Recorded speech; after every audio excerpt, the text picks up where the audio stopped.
How's she going today, guys? Got most of our pieces here. Don't need that. Need that. Need that. Need some other water line stuff, which is in the shop. But our biggest problem right now is this. So, water line's been here for years and years. I know you guys can't see way down there.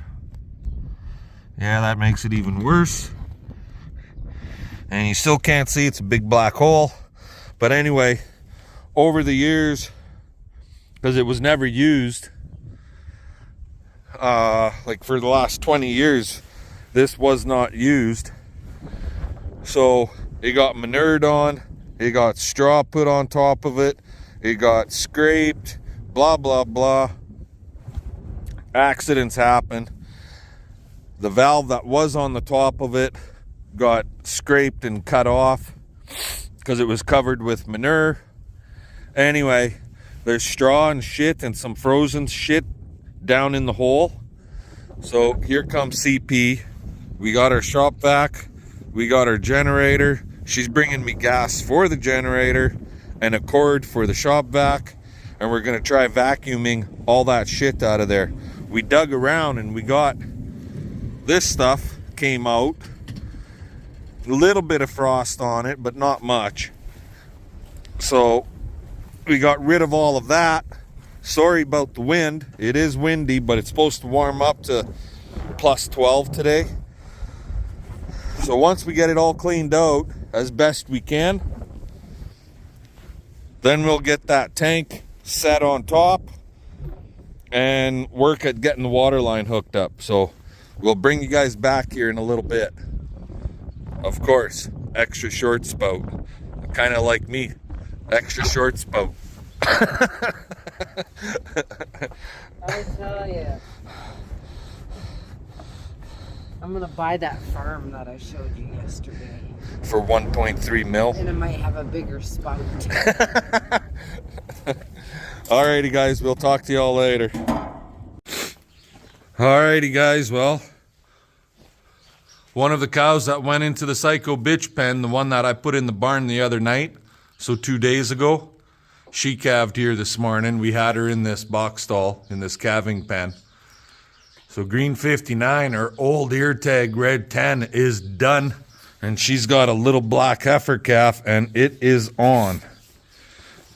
She is going to town, getting her first drink of colostrum, the good stuff, the healthy stuff. And we dug a bunch of frozen dirt out of that PVC pipe around that water line.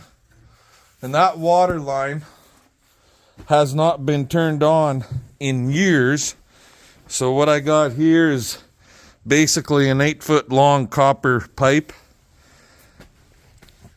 CP went to the house, turned the water on, and you could hear the water coming through the line in the house, but I got nothing coming out the end over here. Do I have a blockage in the line?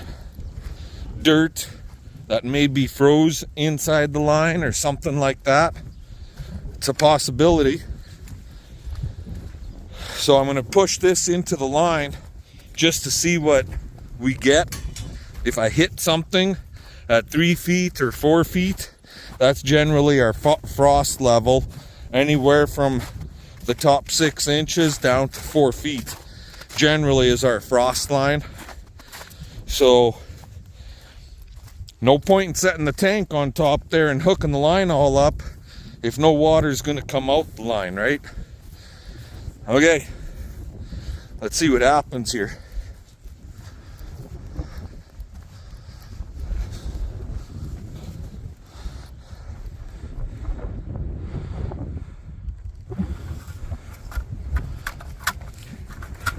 I got ice right there.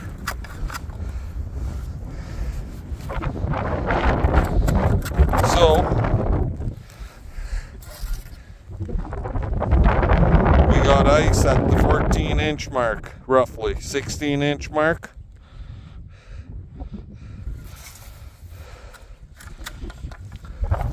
So I gotta boil water, and you pour boiling water into this funnel.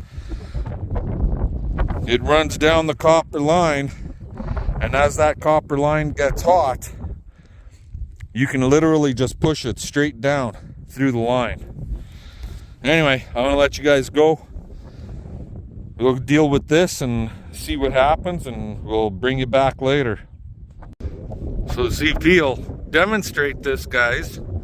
So you got your copper line with your funnel going into your water line. You got to keep adding water, babe. Don't let the copper line get cold. As you pour the water into the copper, you push down on your copper line, and it'll work its way into the water line coming out of the ground. Got lots of resistance still.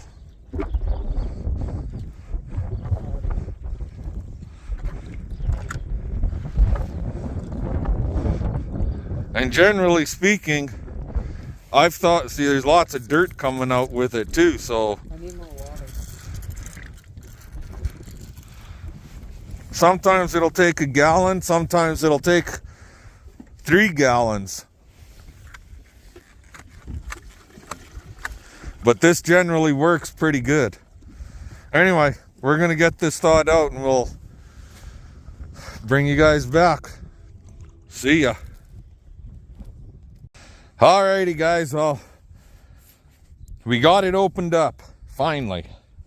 We had some ice in there. There's the last piece to come out of that line.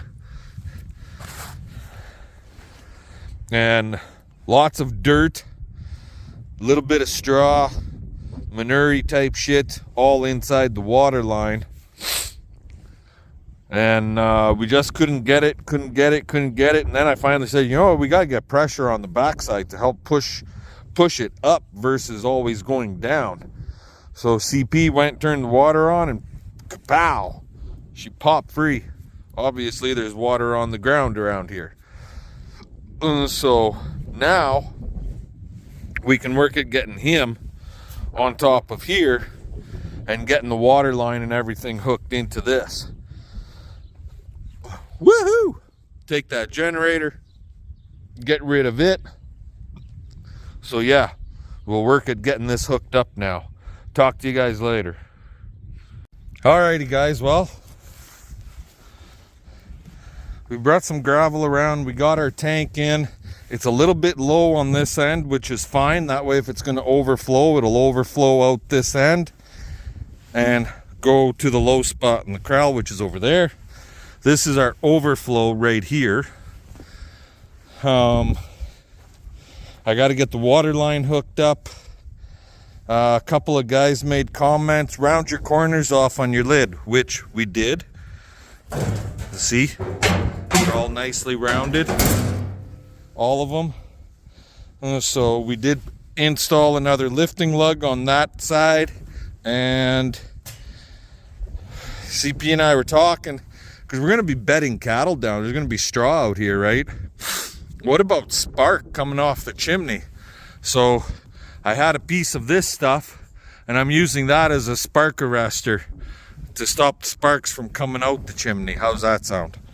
Anyways, so now we just got to get our water line hooked up and then turn the water on. We should be good to go. We'll see what happens. Talk to you in a little while. Yep.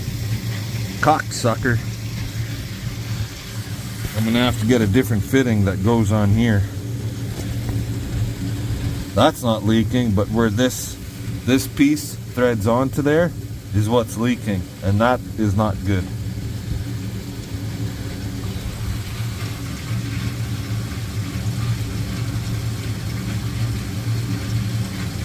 I think that's what's leaking.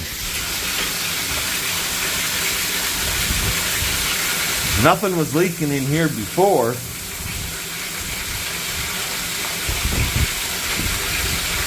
But there's water coming in. And that shuts off.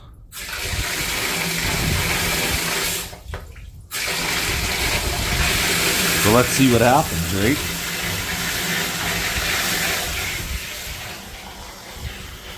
plug leaking.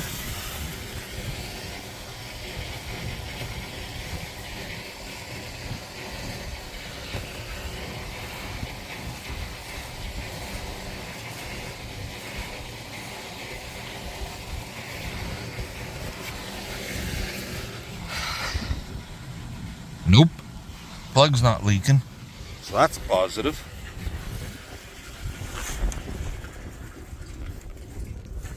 By putting gravel all the way around on it. What the hell?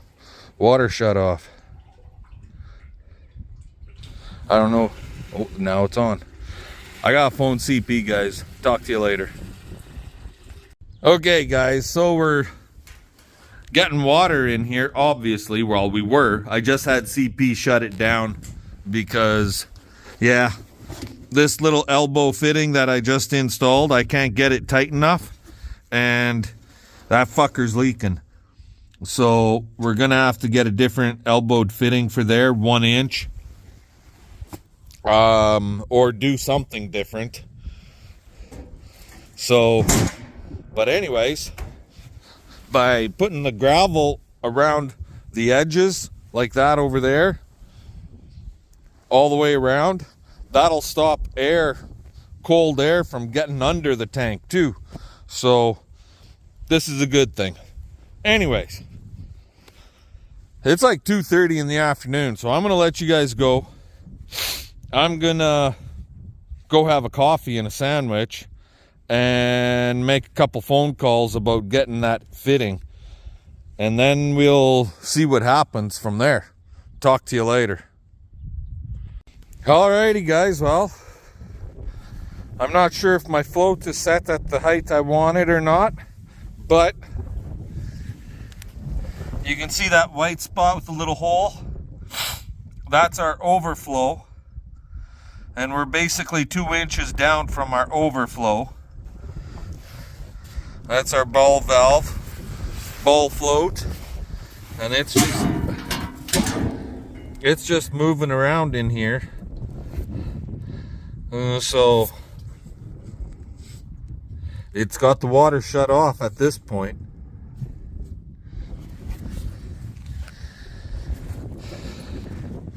In here is our water line, and as far as I can tell, nothing is leaking. Everything looks good.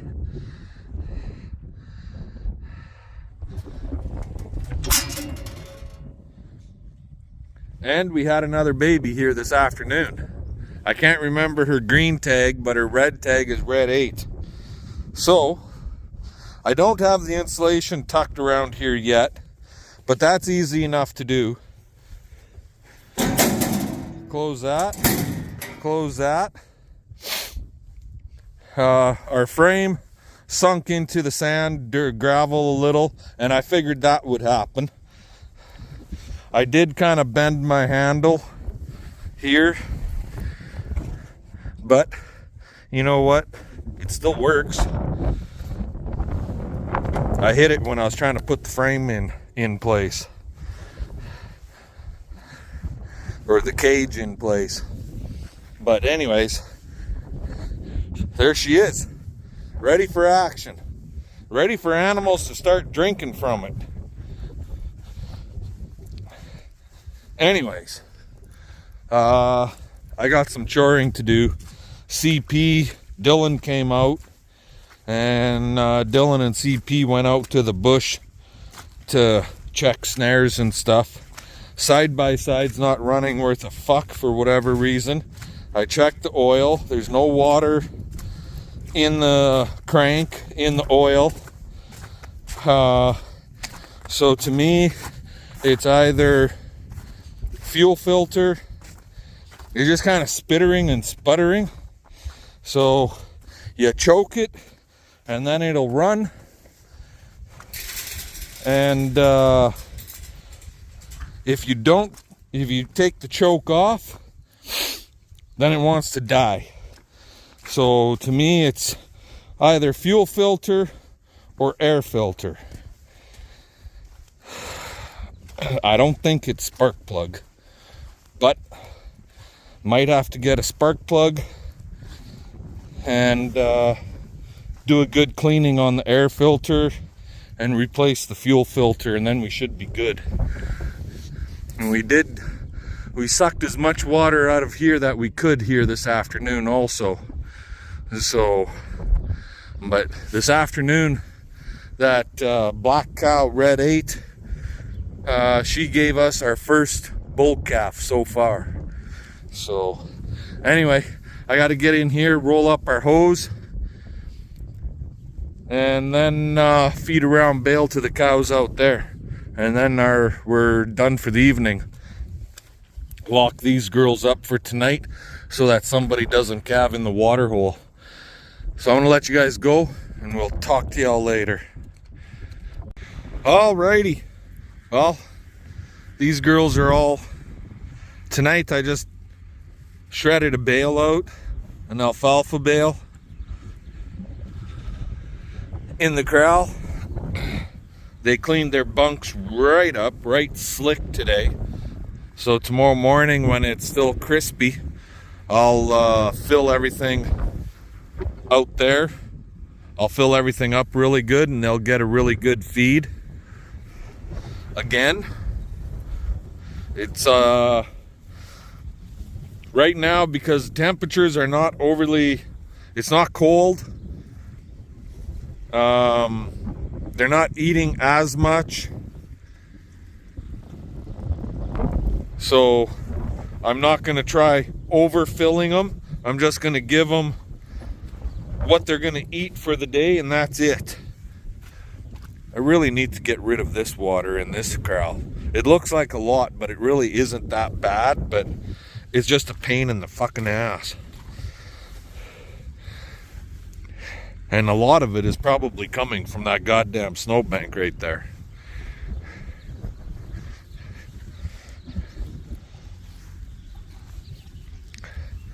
Just walking through them, doing a good check over.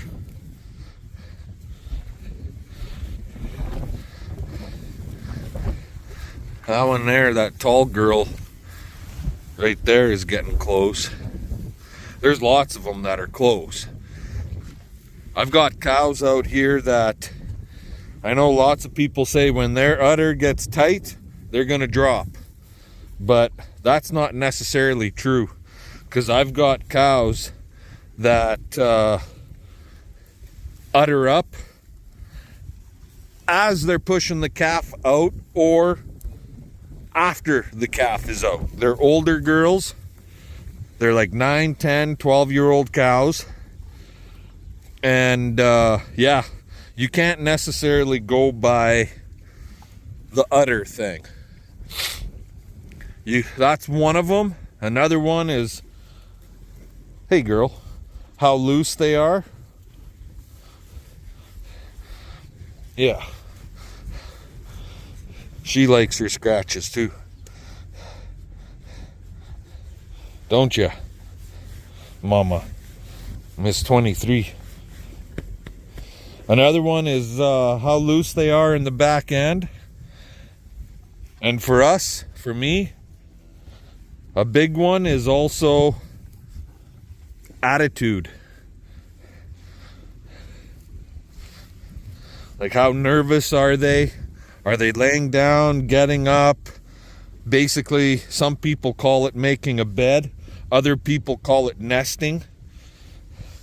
Getting up and down constantly. All of that kind of thing.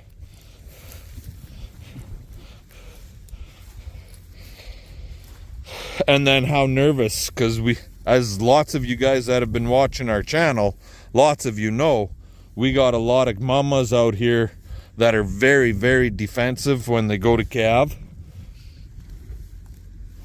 This girl here could do it right away.